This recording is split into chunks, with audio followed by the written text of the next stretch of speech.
Assalamualaikum warahmatullahi wabarakatuh. Hai anak-anak, bagaimana kabar kalian? Pastikan selalu sehat dan siap untuk menerima pelajaran. Sebelum belajar, jangan lupa membaca doa menurut agama dan kepercayaan masing-masing. Baik, sebelum kita simak videonya, jangan lupa subscribe dan like agar video ini terus berkembang dan memberikan informasi yang bermanfaat. Baik anak-anak, kita akan melanjutkan kembali pembahasan kita mengenai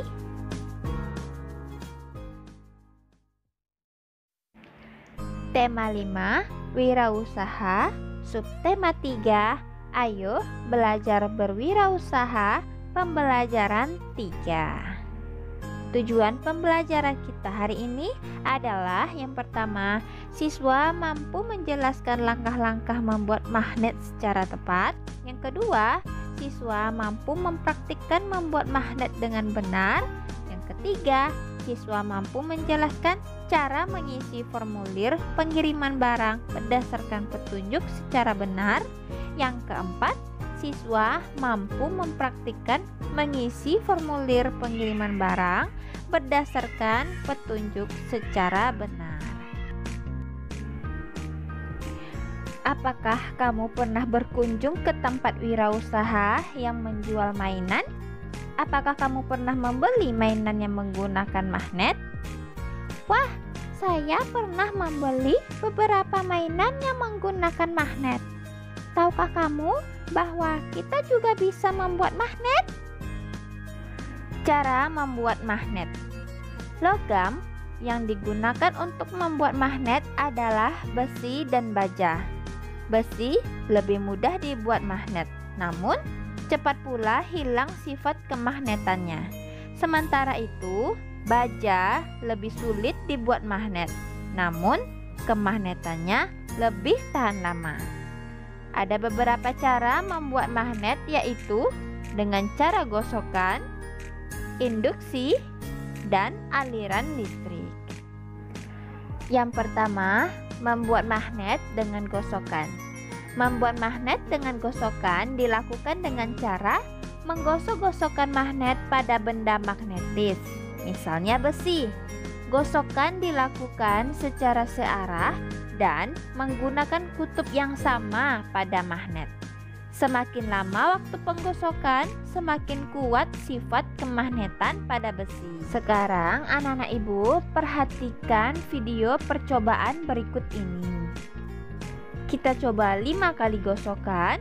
1, 2, 3, 4, 5.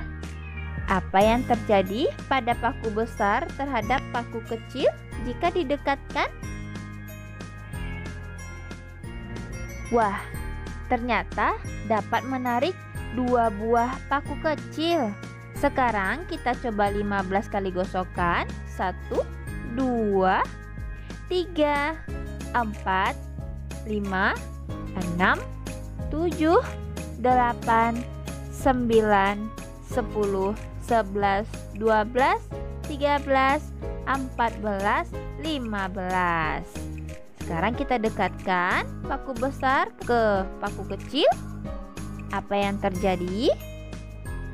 Wah, ternyata paku besar dapat menarik 5 buah paku kecil. Sekarang 30 kali gosokan.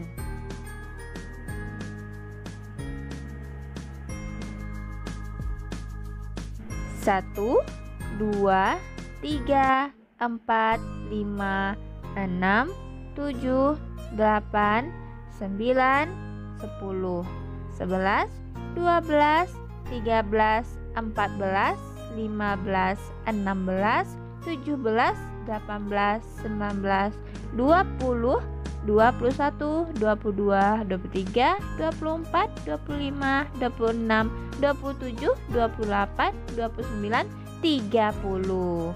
Sekarang kita dekatkan ke paku kecil. Apa yang terjadi? Wah, ternyata semakin banyak gosokan, paku kecil semakin banyak menempel ya anak-anak. Nah, perhatikan apa yang terjadi. Anak-anak ibu, dari percobaan yang telah kita lakukan, mari kita isi tabel percobaan membuat magnet berikut ini. Dengan jumlah gosokan 5 kali gosokan, ternyata ada 2 paku yang menempel. Pada 15 kali gosokan, ada 5 paku kecil yang menempel. Dan pada 30 kali gosokan, ada 8 paku kecil yang menempel. Yang kedua, membuat magnet dengan induksi. Benda magnetis yang akan dibuat magnet didekatkan pada magnet. Sebagai contoh, paku akan dibuat magnet. Paku tersebut didekatkan pada magnet. Paku sudah menjadi magnet. Paku tersebut dapat menarik benda magnetis lainnya. Magnet yang dibuat dengan cara induksi bersifat sementara. Jika magnet dilepas, sifat kemagnetan pada paku yang dibuat magnet juga akan hilang. Langkah-langkah percobaannya yaitu dekatkan magnet ke paku besar dengan jarak 6 cm. Lalu, dekatkan paku kecil ke paku besar. Nah, apa yang terjadi anak-anak? Ternyata ada 1 buah paku kecil yang menempel ke paku besar. Yang kedua, kita dekatkan magnet ke paku besar dengan jarak 4 cm. Nah, sudah 4 cm anak-anak. Sekarang kita dekatkan paku besar ini ke paku kecil. Apa yang terjadi? Kira-kira berapa paku yang lengket anak-anak? Nah, ternyata ada 2 paku kecil. Yang ketiga, kita dekatkan magnet dengan paku besar dengan jarak 2 cm. Nah, ini sudah 2 cm ya anak-anak. Kita dekatkan paku ini ke paku kecil. Kira-kira ada?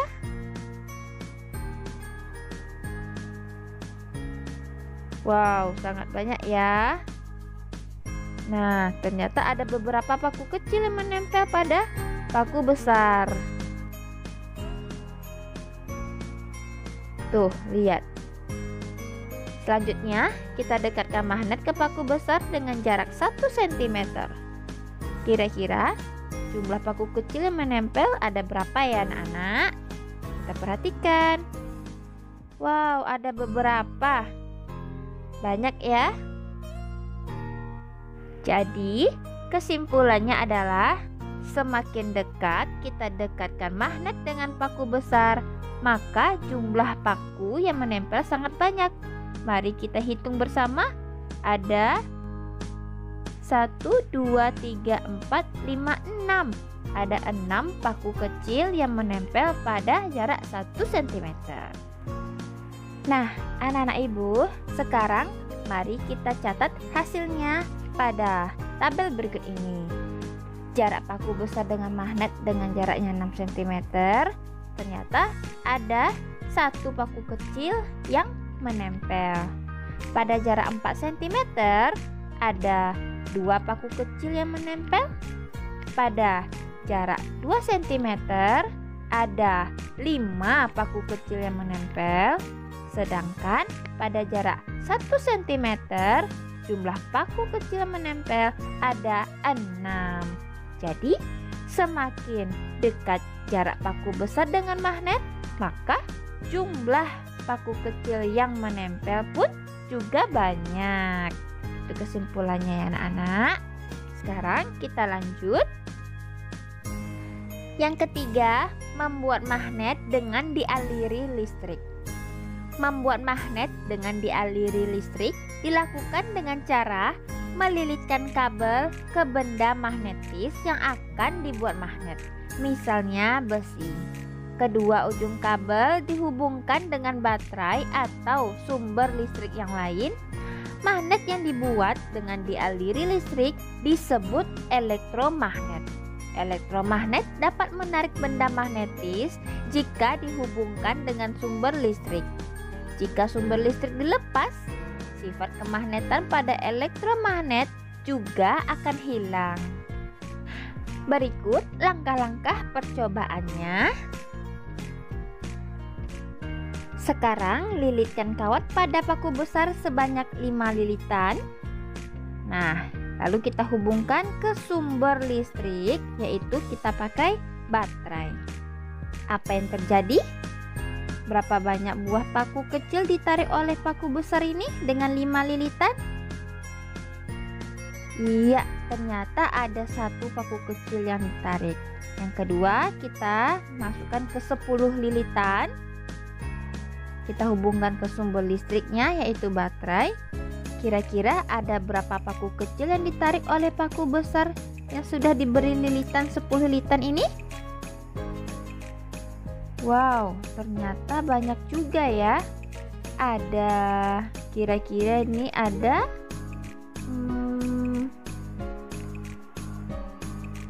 ada 3 paku kecil. Selanjutnya ada 20 lilitan.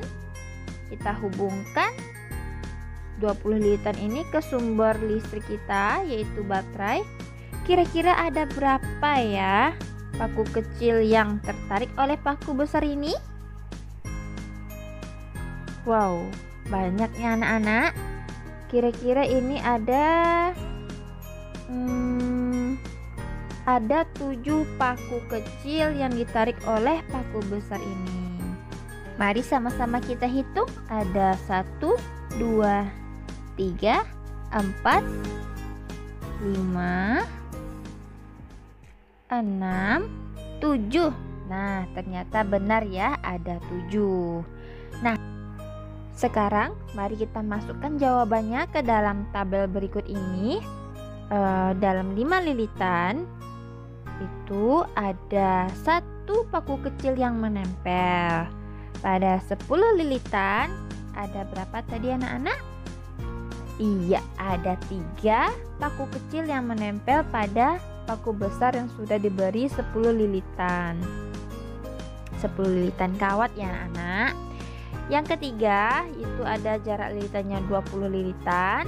Ternyata ada 7 paku kecil yang menempel pada paku yang sudah dililitkan kawat dan dihubungkan ke sumber energi listrik. Jadi kesimpulan pada percobaan 3 ini adalah semakin banyak jumlah lilitan pada paku, maka jumlah paku kecil yang menempel itu juga semakin banyak. Ingat ya anak-anak ya, jumlah lilitan pada paku besar. Jadi yang menempel adalah paku kecil.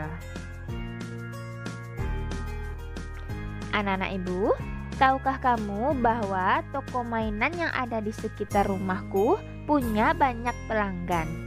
Toko tersebut sering mengirim pesanan ke berbagai wilayah dengan menggunakan jasa kurir.